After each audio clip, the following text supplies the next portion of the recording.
Speaking of Mr. Buck, the Outland Trophy winner in 1986, he joins us over Zoom. Jason, welcome back to BYU Sports Nation. How you feeling as you approach Super Bowl weekend? Oh, it's so much fun. There's nothing like it. I don't know how else to explain it. It's something you just dream about since you're a little boy, and then you finally make it yourself. And in my family, it's just a part of our home. It's almost like Christmas. Well, you're in the LA area right now, and obviously just 2 days away from the Super Bowl. What's the atmosphere in the area as we inch closer to Rams and Bengals? Well, all the excitement's going on. I'm staying with a good friend here in Anaheim Hills for the weekend, and then but downtown, where the atmosphere is, where the football SoFi Stadium is, it's nuts. You never see anything like it. The spectacle, everybody needs to experience it once in their life. It's been 33 years since the Cincinnati Bengals played in the Super Bowl. As I noted just a moment ago, you were part of that Bengals team with Boomer Esiason and Ickey Woods. Are you approaching some type of reunion? What's happening with the Bengals and the Who Dey Nation as you gather in L.A.? Yeah, the Bengals, Katie Brown, who's really running the team now. She was just out of college when I was playing there. And so we knew the whole family, right? The Brown family. Paul Brown was still alive when I was playing. She's doing a great job getting us all together. They offered all the legends the ability to buy tickets and come to the game. So we're going to be sitting in a section together with a lot of the Bengal legends. And we got a little reunion before the game. We're going in the stadium a few hours early, with the Bengal organization, and we'll all be in there milling around. I'm going to get to see a lot of people. That's why I came down early, is I wanted to, be able to get around and see a lot of my good friends and bump into people and have little reunions. I know the Super Bowl that you played in for the Bengals did not end the way that you would have wanted it to. Take us back to that game. What was that experience like for you and your team back then? Gosh, it was just, to tell people about it, it's so much more than just a game. Because for you as an athlete, I started out in, Michigan at 6 years old, telling people, my dad, that I was going to play in the Super Bowl someday, watching the Kansas City Chiefs and the Vikings play in Super Bowl IV, if you can believe it.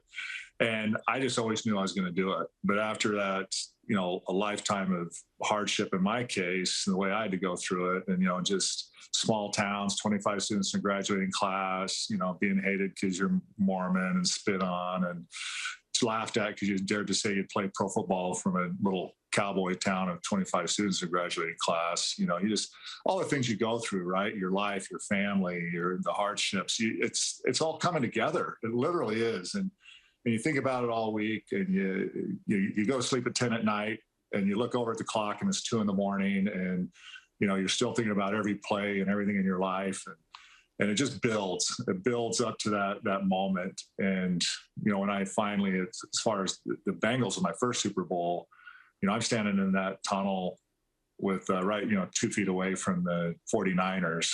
And you're shoulder to shoulder, and you're staring each other down. You're getting ready to go out the biggest game of your life. But I'm standing with Jerry Rice and Roger Craig, and all these guys that I'm ready to kill. And Montana, whatever, and they call from Brigham Young University, number 99, Jason Buck. And you just run out of that field. It's so much more than football. Your tears are in your eyes. You're thinking of my brother that died, and family and sacrifice and everything you went through to get there. And people never believe in it, and now you're there. And I think for every player, it's their own, right? It's their own life flashing through their eyes. And then you go out and play that game, and every play you just have something special in you left, right? To dig down deep and to play better and better each and every play until you just leave it all on the field. So yeah, that was such a heartbreak to lose, go down the last seconds against, the Niners and lose that game. It just broke my heart. My best friend and roommate on the team shattered his leg in the first series, Tim Crumry.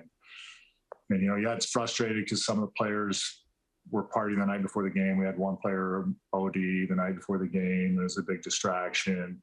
You're like, man, why can't you guys just take care of business that one last week of your football year? Just but they're demons they can't let go of, from the inner cities or whatever, the drugs and it costs you in the game because it's a game of inches and it's a game that comes down to one or two plays. And in that case, it did. It came down to one or two plays and a couple of key ones, and where I would have 2 world championships instead of 1. Some incredible and eye-opening insight from Jason Buck, BYU legend, former NFL star, and a Super Bowl champion. Jason, just you alluded to getting back there with the Washington Redskins. You finally did get that Super Bowl championship. How was, other than winning the actual big game, the second time around different than the first time you played in that game? It's obviously different just with experience because you know what to expect. The long, crazy halftime is just so weird as a player.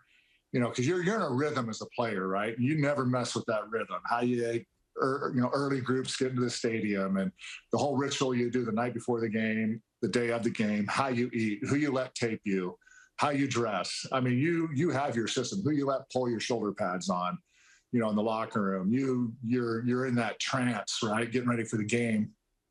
And excuse me. So you just sorry, I lost my throat there. You're in that trance getting ready for the game. And I lost my thought. It's all good. Listen, when you compete in multiple Super Bowls, and you're looking back on both of those, sometimes the memories, they kind of overlap. So we totally get that. Well, and Jason, this is what I wanted to ask you, because let's focus on this year's game. We hear so much about the fact that, teams that get to this point early on, a lot of times they have to go through the difficult stuff first before they can reach that ultimate goal. Joe Burrow is a guy that's kind of along the way, this entire team, they've won all their playoff games on the road. They were underdogs in all of the games. So, I mean, how do you do this if you're Joe Burrow and the Bengals? How do you buck that trend, no pun intended, and be that team that gets there for the first time and then takes advantage of it the first time? Gosh, you know what? They have a very special momentum, right? And there's something really cool about that. That's similar. It's so similar to our Super Bowl year, Super Bowl 23. We had 4 wins the year before during the strike year. We were bitter, angry, fight between the coaches, owners, players. It was just a mess. And we came back that next year and just loved each other like brothers in the locker room, basically looked at each other and went, this is our team. We're going to do this. And it was really the decision made by the players, in my opinion, because nothing else changed. And we went all the way.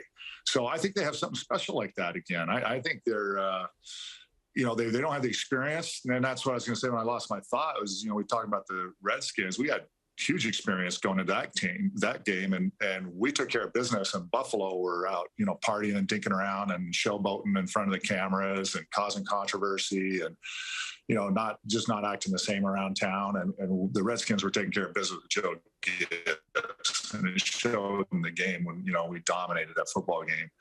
And so here you are now in the newness of it, but they've got that, I think they got that underdog edge you're talking about. They went into Kansas City and won. And when, that was a tough bill, right, to go in and win at the Kansas City. And so they got something special going. And I think that's great momentum for them. If they take care of business and prepare well this week, which the Rams have the advantage because it's basically a home game for them. And I talked to one of the coaches at the Rams, and, everybody's staying home and doing their same game routine. And that's really an advantage. The Bengals have got to come in, stay focused, not get too caught up in the hoopla, keep it under control, enjoy it. And you can enjoy it, but stay focused on the game and the world championship. And if they can stay focused, I think they got something special with Burrows. And he's one of those guys, it's that intangible you can't measure, but with completions and interceptions and whatever, he's just a guy that's finding a way to win. And that's special. And the Bengals are finding a way to win. So I think they really do have a great shot at this to end the Cincinnati drought, those 2 heartbreaking Super Bowl losses, both of them heartbreaking, right down the last seconds, both of them there. And the only thing better could have been maybe them facing the Niners again and beating them. He played in 2 Super Bowls, won one of them with Washington in 1991. Jason Buck, BYU football legend, is with us on BYU Sports Nation.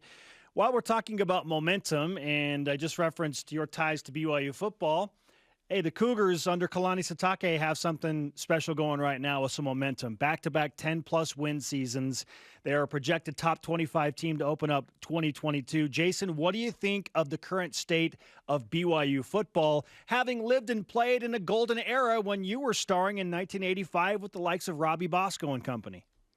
Yeah. And our defense had put like 7, 8 players into the NFL that played on active rosters in the NFL, which is an unbelievable number.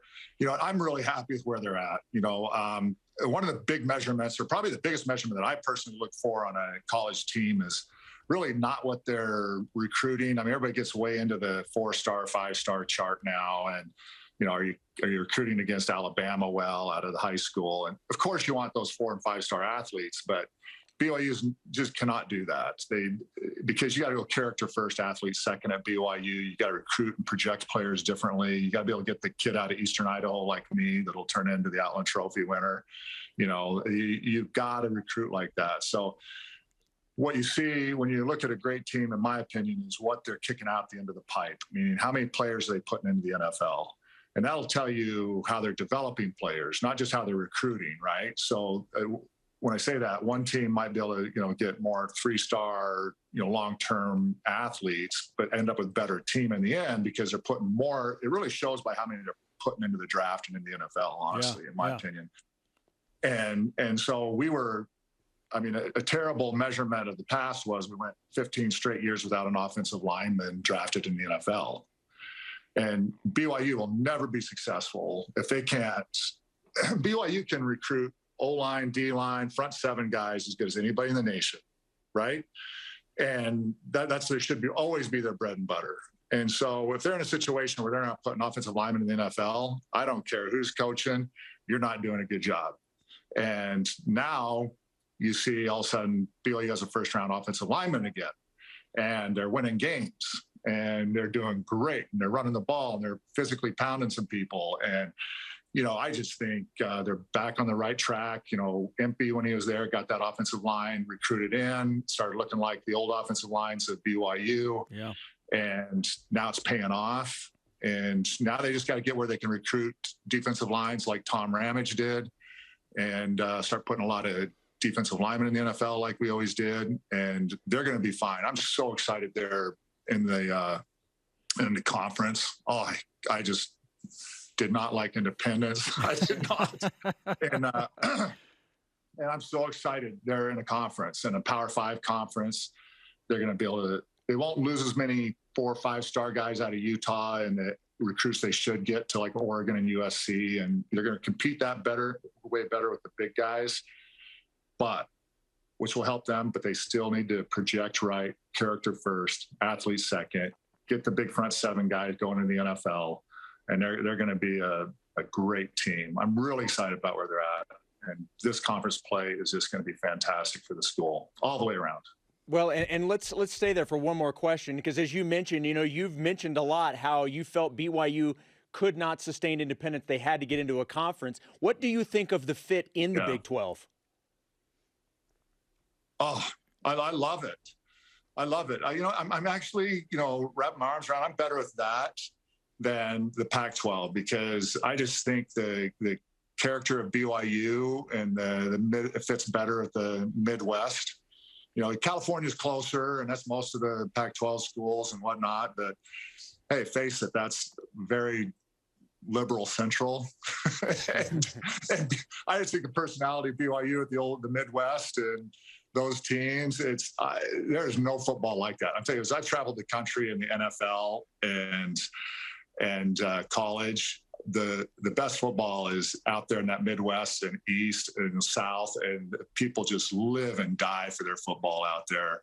And California is a different atmosphere when you go and play there, right? Versus playing in the, black and blue Midwest and going to those cold games out there. I personally love the idea that they're there, and I think it's a great match. And this will just revenues, everything else, of course, just fall into place. And the other sports at BYU are now get to play in that. So I think the entire university sports program benefits from this. And the budget, they're going to be moved to a whole new level of play. And I just couldn't be happier with it. He is the pride of St. Anthony, Idaho. Jason Buck, BYU legend, Super Bowl champion. Thanks so much for spending some time with us as we preview a Super Bowl weekend that we're very excited about. And I say this to you, my friend, who dey? Who dey? Who dey think they're going to beat those Bengals? Nobody.